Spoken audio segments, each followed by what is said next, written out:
everyone. Thank you for joining us for France Awakens. I'm Rachel, and I'm very happy to welcome you to this virtual experience at the Pantheon. This virtual experience is part of Tiqets Awakening Weeks, which is a 6-week celebration of the reopening of more than 100 museums and attractions in 6 countries around the world. These venues have worked around the clock to make sure that their experiences are safe for you in these times, and now they're rolling out the welcome mat with these online experiences so that everyone can join in wherever they are to help reawaken these cultural institutions worldwide. This virtual experience will start in just a moment, but as people are still joining us, I'll kick us off with a little bit of logistical information about what to expect and how to use Zoom today. First of all, if you have any questions for our presenter, you can submit them through the Q&A button at the bottom of your screen. You can also upvote your favorite questions there, so we can get to the most important ones when we start the Q&A at the end of the session. And this is a Zoom webinar, so your camera won't be on, but you can interact with us through the chat button. If you want to message everyone joining and share your reactions, you can select all panelists and attendees for your chat to go to, and then everyone can see it and hear what you're thinking. And if you have any technical difficulties at all, you can just use the chat to message all panelists. We'll help you out. That said, leaving and rejoining the call will fix 99% of your problems, so that's usually what we recommend. And then finally, this presentation will be recorded, and we'll be sending out the recording to all registrants in the coming weeks, so you can share it with all your friends who weren't able to join live. So that's all the technical stuff out of the way, and now I'm so excited to get ready to begin this experience. So without further ado, I'm happy to hand it over to our host, David, who's the monument's curator and is about to transport us all to the Pantheon. David, take it away. Hello, welcome. I'm David, I'm the curator of the Pantheon, and you are here in Paris, and you can see the Eiffel Tower just in the back. And the visit of this museum, of this monument, can begin just out there because Soufflot, the architect, he built a huge museum, was also a very important urbanist. He began to build this huge place just behind his monument, who was a church at the beginning, to make something real theater, like a theater. People are coming back from the beginning of the street to the church, and they are coming into the church by this very huge door just behind me. This is a very important door, and it will be more and more important for the story of this monument. Here we are on the Peristyle, a very huge building in Paris. You can see it. And it's the beginning of the story, because this monument was built to be a church.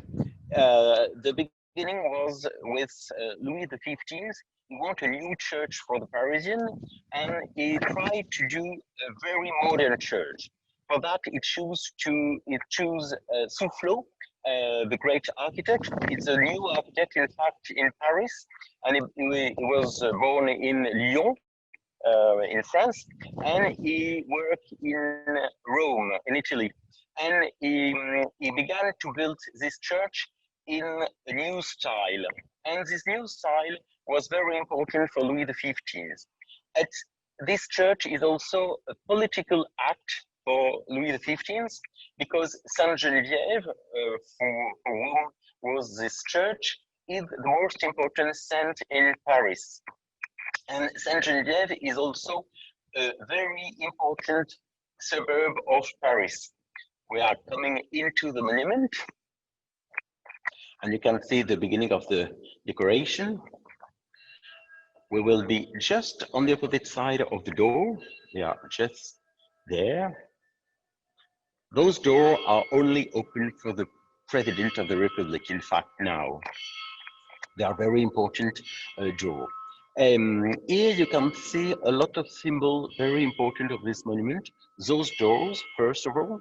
Then you can see the pendulum just far from here.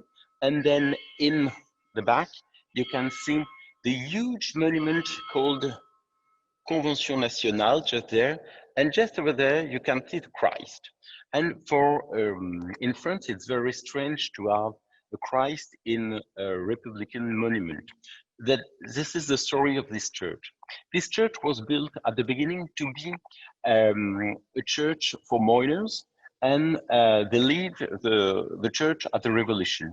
Why did they leave this church at the revolution?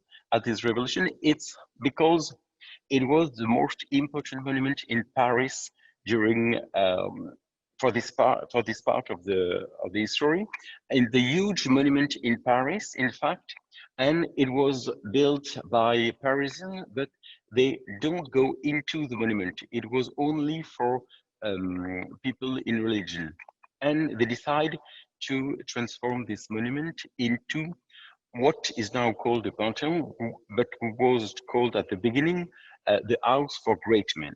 What are great men, in fact? The great men are people who are very important for the Republic or for the Republic and the democracy. I will explain that later.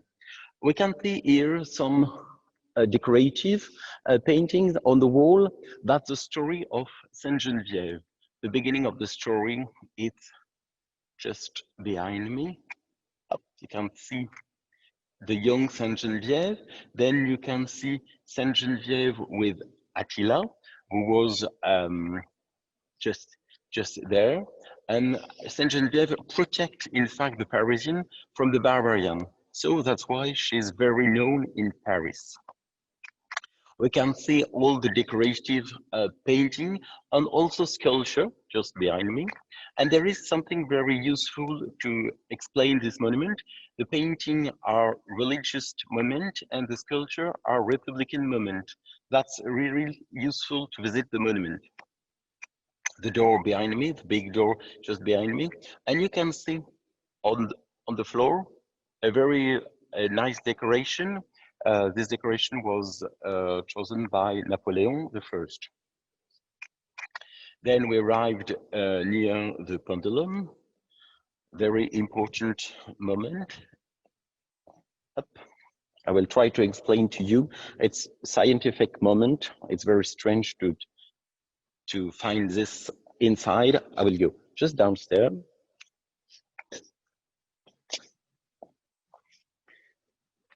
This is the pendulum. This is just an explication on how the Earth is going turning around. It's very simple. You can see some numbers on the table, and the number are still in the same time, in the same way, but the pendulum is going through this time, through these numbers, just like this.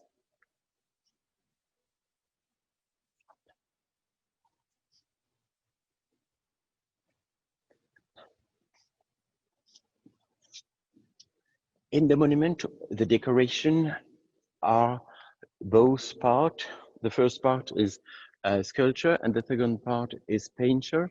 And the painters are very important because they are made by, they have been painted by Puvis-Chavannes, for example, or Lawrence, or something like that. And they are very famous because they are the story of the French Catholic regime. Over there, you can see this painting.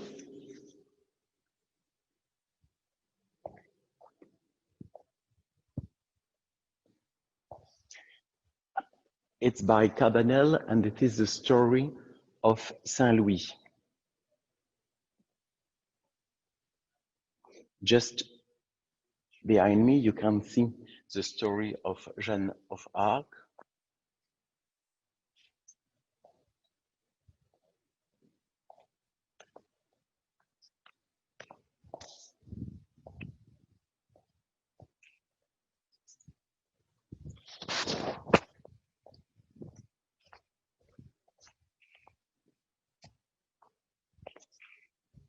You can see the beginning of the story, just there.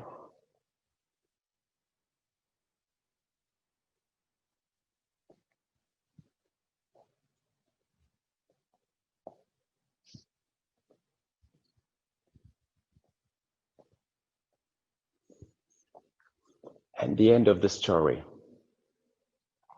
And this monument is really important for the story, for the French history, because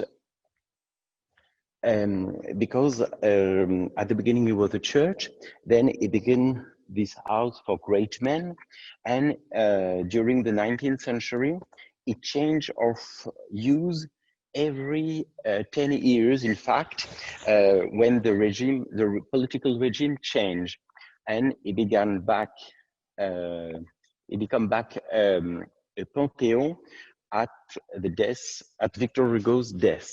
And that's a very huge moment in the story of the monument, because in 1885, when Victor Hugo died, we tried to do something very important for Victor Hugo, and this very important moment is to make Victor Hugo came into what is called the Pantheon. Before Victor Hugo, some other very important people came into the Pantheon. The first of them was Voltaire, for example. Then Rousseau goes down into the Pantheon. And then some other people very important, like Jean Jaurès, Emile Zola, for example, came into the Pantheon. And during the Fifth Republic, what we call the Fifth Republic, after the Second War in France, Le Général de Gaulle tried to make some people come in for this time. And one of the most important people who came in was Jean Moulin. Then it was, for example, André Malraux. And then after we can say Condorcet, for example. And then the last people who came in to the Pantheon is Simone Veil, one of the most political women in France, in fact.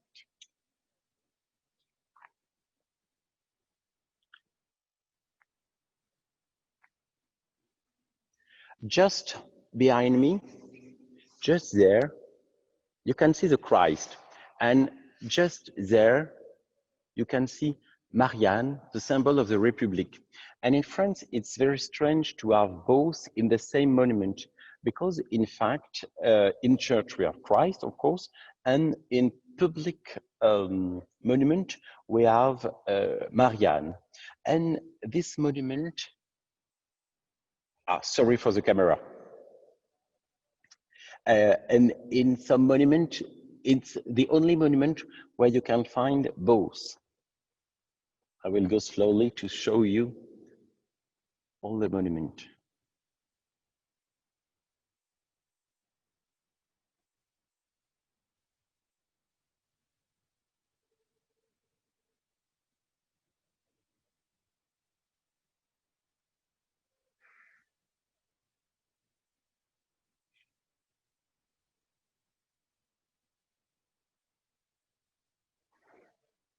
This building is also very important for the architecture. It's a classical church inside, but in fact was Soufflot want to build something very new. And what is very new is the dome. I will try to show it to you.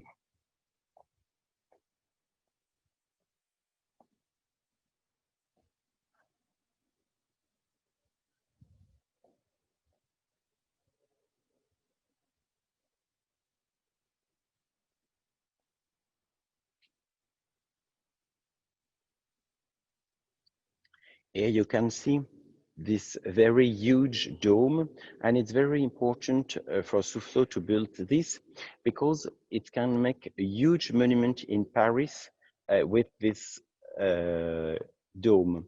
In fact, it's not only one dome, but three domes. You can see the first one just here. The second one is a painting just there, and on the top, you can see another one. That's a very important dome in three parts, in fact. And you can see here the column will make the dome very huge. I will show to you another part of the monument.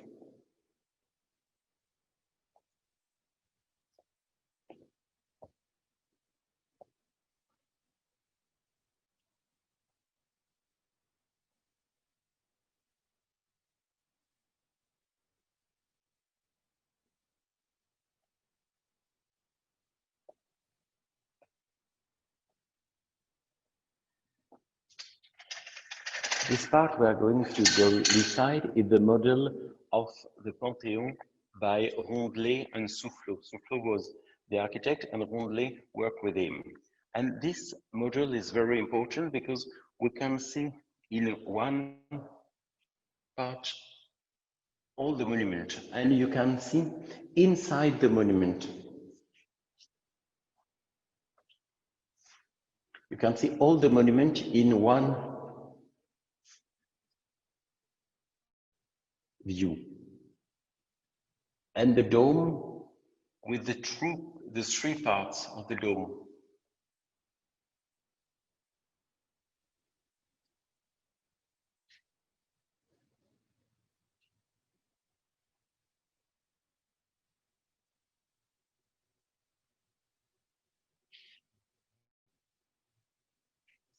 And you can see just there the crypt, and in the crypt the crypt is for great men, and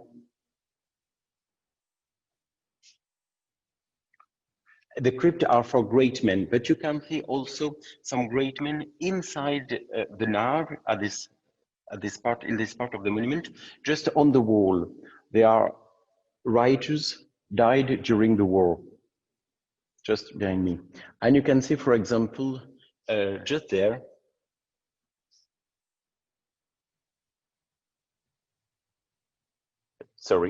Guillaume Apollinaire, a very famous poet, French poet. And that's the second part of this monument. In fact, those people who are died are honored, are what we call in French panthéonisés, pantheonized. Became very great men for the nation. And that's a very important reconnaissance in France. It's only made by the president of the French president of the Republic, and it's will happen twice during for a president, for example.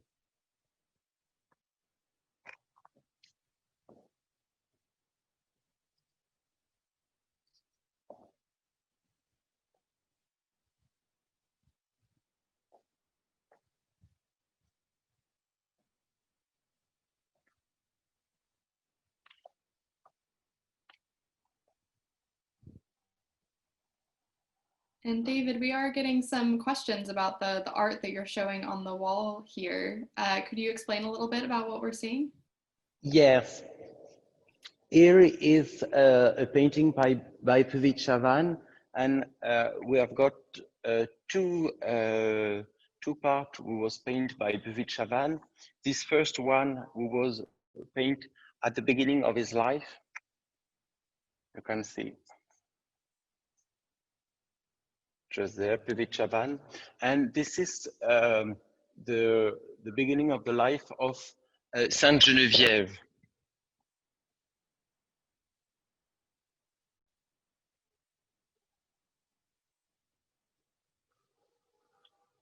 And there is the other part for this beginning, and then we've got other parts of the life. We've got 4 parts for the life of Sainte Geneviève. The beginning of her life, just there. The war against Attila, and then we've got another part painted by Puvis-Chavannes, who is called Sainte Geneviève during a night in Paris, and then there is the death of Sainte Geneviève. I will show the other part by Puvis-Chavannes.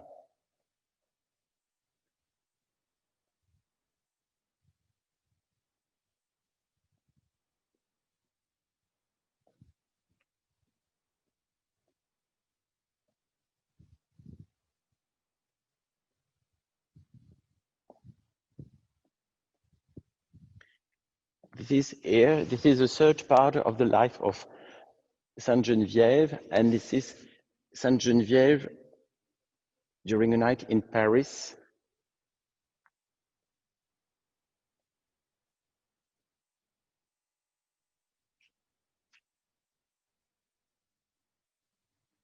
And the most important part is just there.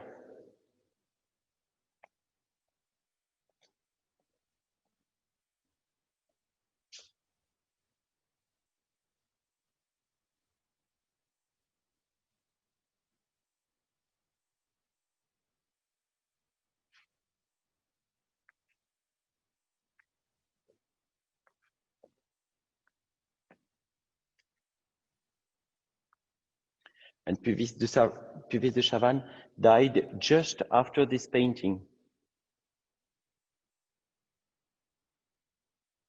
The fourth part of this painting is the death of Saint Genevieve, just in the front.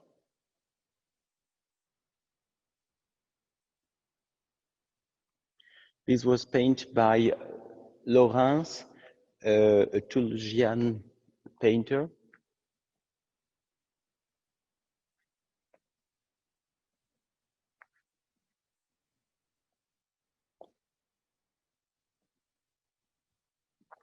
And in the nav, you can see we find other great men. For example, here we've got Antoine de Saint-Exupéry, who wrote Le Petit Prince, The Little Prince.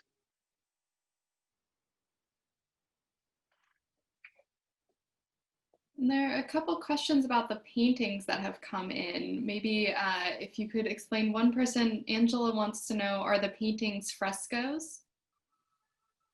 Yes, in fact, they are what we call the toiles marouflées. They are just put on the wall, as you can see.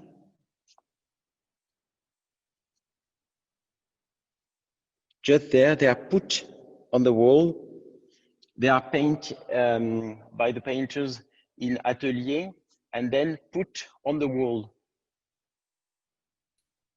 It's very impressive. And I see the painters have all inscribed their names on the bottom left. Was that quite typical in the time period to do so? Yes, that's really classical in this part of history to do such things. That's historical painting.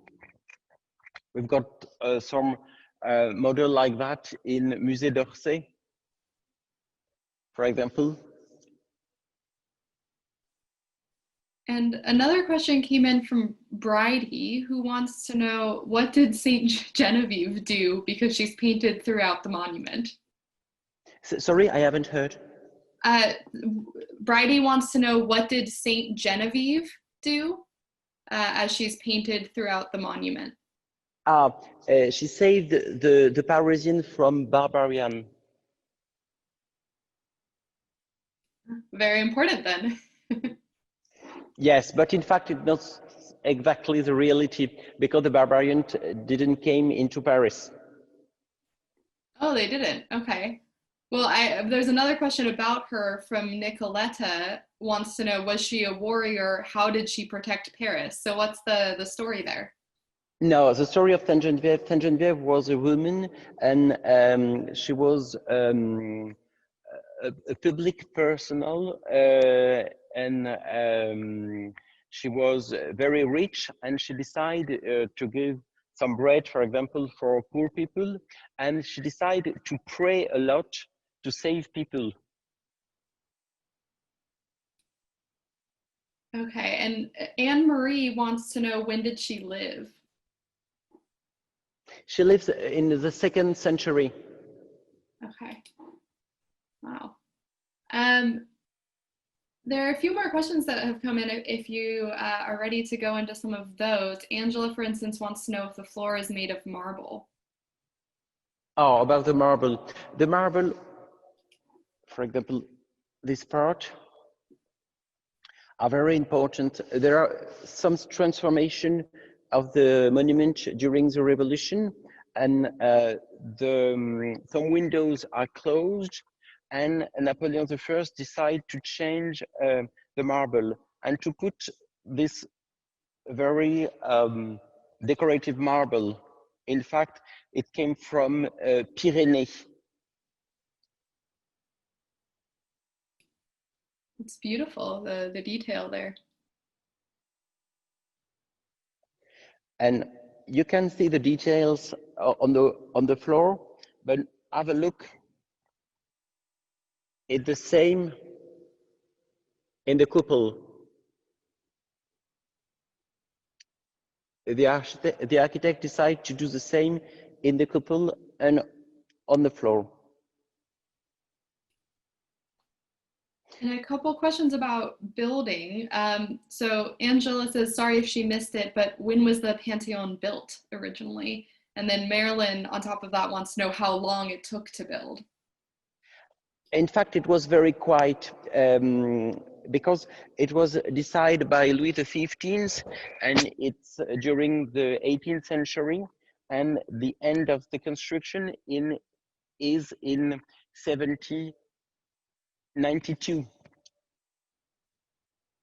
It's very quick construction, but it was built at the beginning to be a church, not the Pantheon. And that actually goes specifically to someone's question who asked, why didn't the Pantheon become a church when it was built like one? It became back a Pantheon during the Restoration. It became back a church during the Restoration. And now we are in Republic, and it's still a Pantheon. And then there are some questions about the crypts. I don't know if you're able to show us any of the crypts, but there are some questions about Voltaire and Hugo and the people buried there.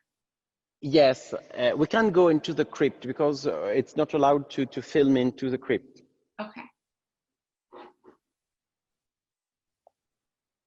But if you have a question about Voltaire, I can. Yeah. Someone wants to know, was Voltaire the first person to be buried there?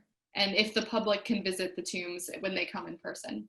Yes, you can go into the crypt. Alors, Voltaire was not the first person to come inside, but the Pantheon was decided for Voltaire.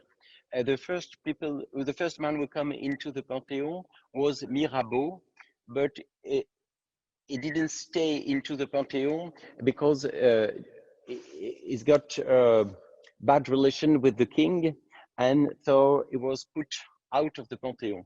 Then Voltaire come into the Pantheon like the first great man of the nation. And so is Voltaire's grave, someone wants to know, is it on the main floor? I suppose the main floor of the crypt is what they're asking. Yeah, the crypt is just downstairs. Right. And someone wants to know, are you saying Mirabeau or Mirabeau? This is, I think, a French speaker who knows the difference, so I don't know if I'm pronouncing it correctly enough for you to understand the difference, but do you know their question, if you're saying Mirabeau or Mirabeau? I haven't heard the question, sorry. That's okay. I think it's a one that my French is not good enough to ask properly. Someone wants to know if the Pantheon suffered damage during the revolution. No, in fact, it was a quite new monument, and there are a lot of destruction outside of the Pantheon. For example, 2 towers was destroyed and some windows were closed, but that's all, because it was a quite new monument, and so there is no destruction during the revolution. Great. And someone wants to know if you could tell them more about the sculpture of the National Convention and the Marianne. Yes. This is a very important sculpture because it's about Convention Nationale, with about the First Republic, and it was built when the Third Republic was established in France. So it's about Marianne with the symbol of the Republic in the center, and also on both parts you've got deputy on the right side, and on the left side you got war people and soldiers, and those both people, deputy and soldiers, are want to live free or to die. That's what is written just behind Marianne. I will show it to you. As you can read, it's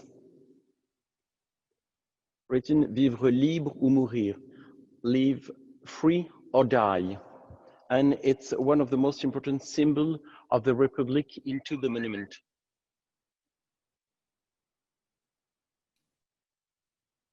It's beautiful. You can see yeah. The deputy.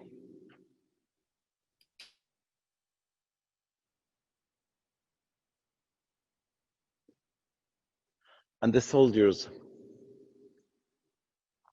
And in the soldiers, in the sculpture, you can see those young people, and that's representative of young people who want to do the war, to live free.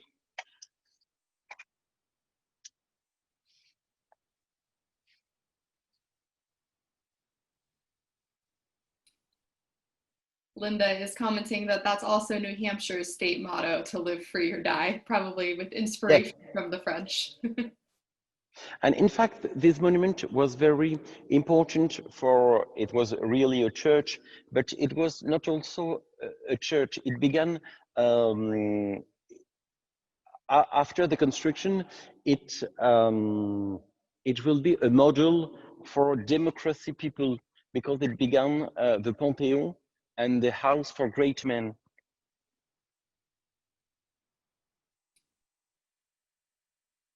And then we've had a couple questions on the pendulum, if you can go back there. Yeah, we can go back Yeah. to the pendulum.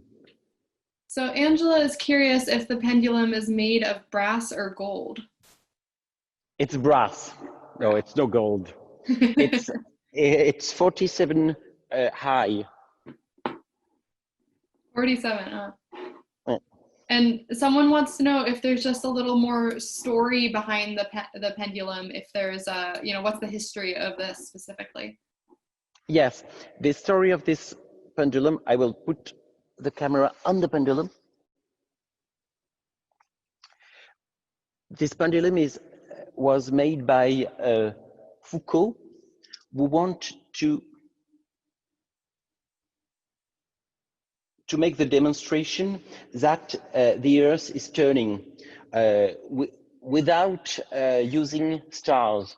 And so he decided to put this pendulum into the Pantheon, and he chose the Pantheon because it's the most higher building in Paris.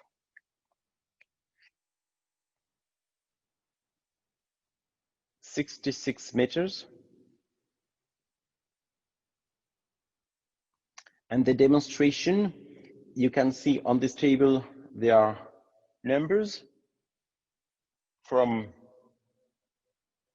0 to 24, and that's the demonstration that the Earth is turning.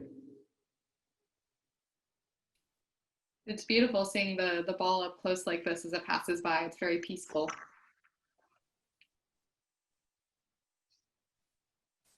We also have someone who commented on how beautiful the view was. They've been to the Pantheon before and love the view. Maybe you could explain a little bit what people can see from the view on the roof of the Pantheon. Yes, on the roof of the Pantheon, you can see, the roof of the Pantheon is just over there. You can cross in the column, and you can see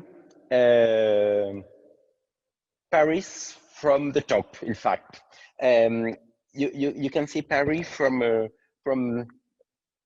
60 meters, and you can see everything in Paris, from the Eiffel Tower to the Louvre, for example, or Invalides, and you can see everything in Paris from this monument. It sounds beautiful. Other people are also enjoying this view of the pendulum. Someone says they can look at it all day. A couple more questions about the history of the building. Well, actually, first one more that came in about the pendulum. Someone wants to know, what are the numbers around the outside glass? You said that's the hours, correct, of the day? Yes, that's hours, yes. Yeah. Great. And so in terms of history, someone wants to know what became of the Pantheon during the Nazi occupation in World War II. During War II, nobody came into the Pantheon. In fact, it was closed during the war. Okay, so the building wasn't used for any other purpose. It was just closed. It was just closed. It was no interest in. And there's some questions about the authors buried. So Dorothy wants to know, how do you decide where to inter people? She says there seems to be a link, Jean Moulin and Andre Malraux, for instance.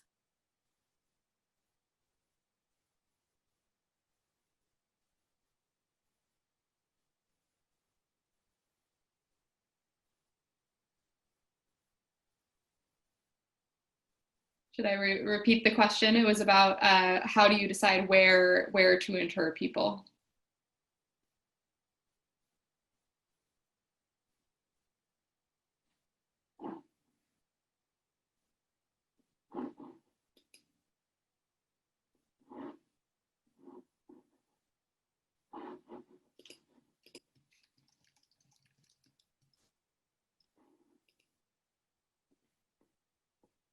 David, are you able to hear me?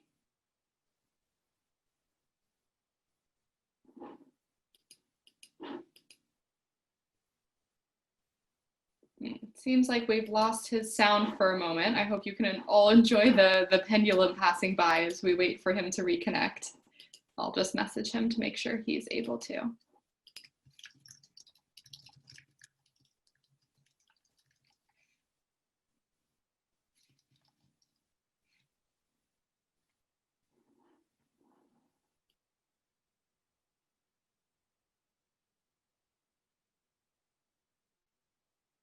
Je ne les entends plus. Enfin, ils ne m'entendent plus. Ah, there you are.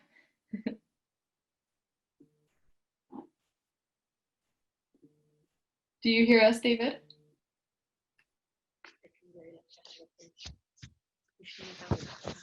Par là.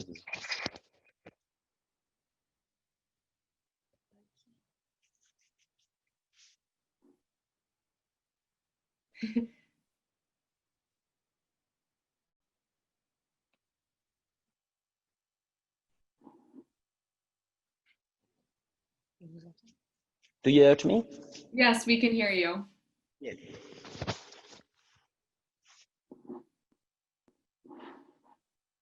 What was the question? Sorry.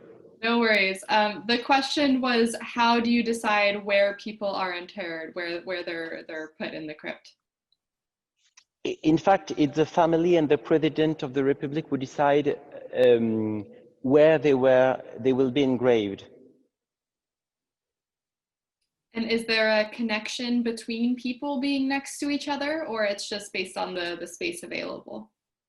No, it's about space available, and it's about really the choice of the president.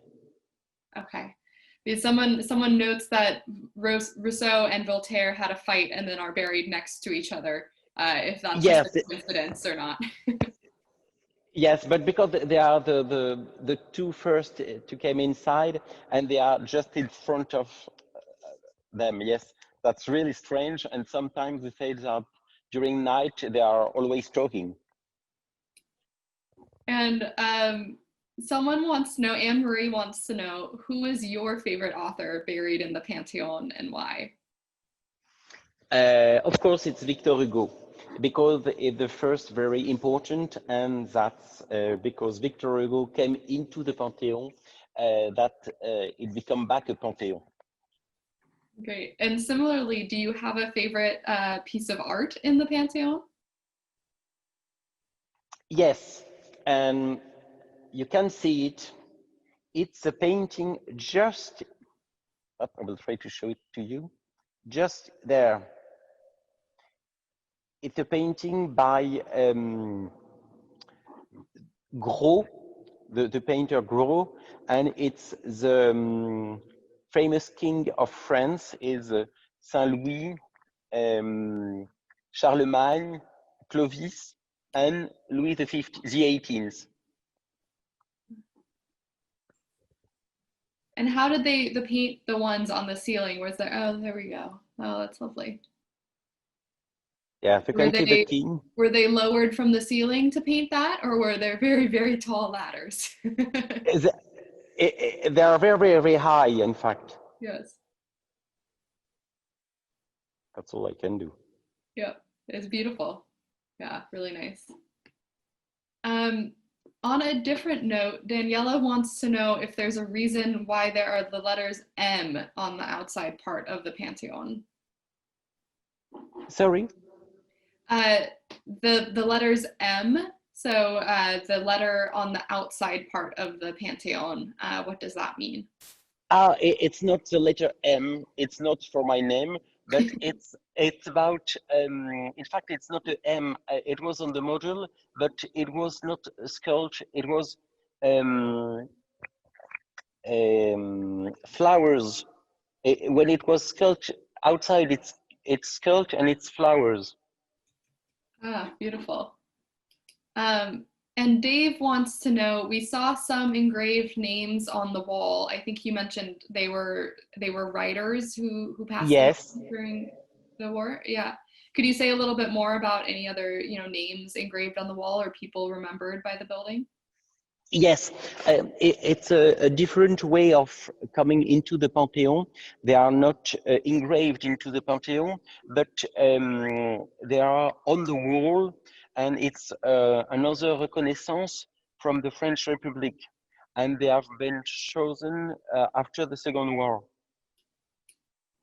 Fabulous. And then just a note for the audience that we're on our last couple questions. So if you have any more questions, do ask them now so that we get to them. But the next question is from Angela, who wants to know what the Pantheón was used for during the siege of Paris during the Franco-Prussian War. So really testing your history. Yes, it's a very important part of the history of this monument. It was for the soldier, and there is a battle just at the entrance of the Pantheon, and at this entrance there were people who were killed for the monument. It's a symbolic battle between Republican and what we call conservateur. Got it. And then my last question. About this aim, this is in fact that. I will try to show it from the window. Do you see? Yeah. Yep. It's outside, and it's those floral decoration. Beautiful. So not letters, but rather floral decor. And then another question, Bridie wants to know, are visitors allowed to bring flowers to leave at the crypt? Yes, of course they can. We've got a lot of ceremony during the year, and people who came into the monument can put flowers on graves, of course. That's beautiful. How many flowers approximately are left a year? Do you know that? I think the great men, in fact, the great women who got the most important flowers is Marie Curie, and she's got about a flower per week. Wow. I didn't realize that she was buried there. Are there any other, very notable or beloved people who we haven't talked about yet today who are buried there? No, in fact, it's really political people. Oh, okay. And then Carrie wants to know, just confirming that the Pantheon was never harmed in the bombings during different wars. No, in fact, it was in the center of Paris, so there are no destruction during wars. Okay.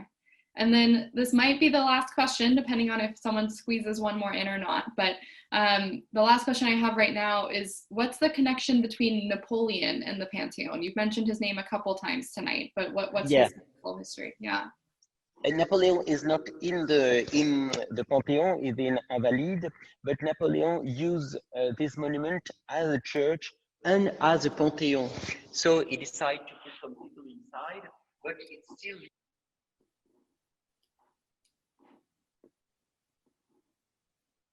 Are you there, David? I think we've lost your audio for a second.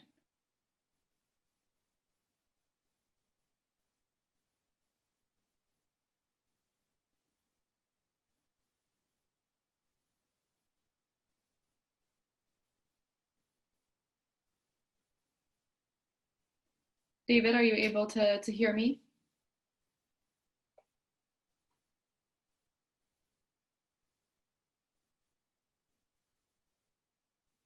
Oh.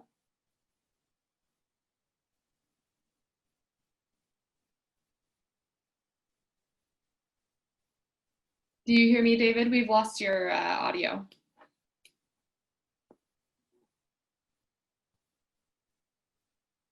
The good news is we have a lovely view of the model of the Pantheon.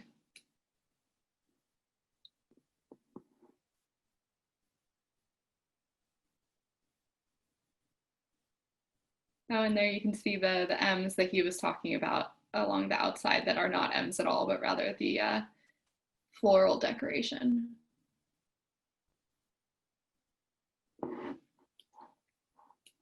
Okay, well, the good news is that was the last question. Thank you, everyone, for joining us today. It's been truly a delight to visit this building, to learn more about the people who are buried there, and all the clearly very intricate details that went into creating this building. This was part of the Tiqets Awakening Weeks, which is a 6-week celebration of the reopening of more than 100 museums and attractions in 6 countries around the world, including the Pantheon. If you're in France, you can visit the Pantheon this week and experience the reawakening in person. You can also visit tiqets.com/blog/awakening weeks for information on all of the awakening weeks around the world, including this one. You can sign up for more free virtual experiences, and you can find out all of the interesting things to do in person in these countries during these weeks as well. So a huge thanks behalf of everyone. I see lots of people commenting thanks to David for this tour. Really breathtaking architecture and interesting stories behind all the pieces there. So thank you, David. Thank you, the Pantheon. Thank you so much for this tour, and we look forward to finding more ways to experience culture with all of you again soon.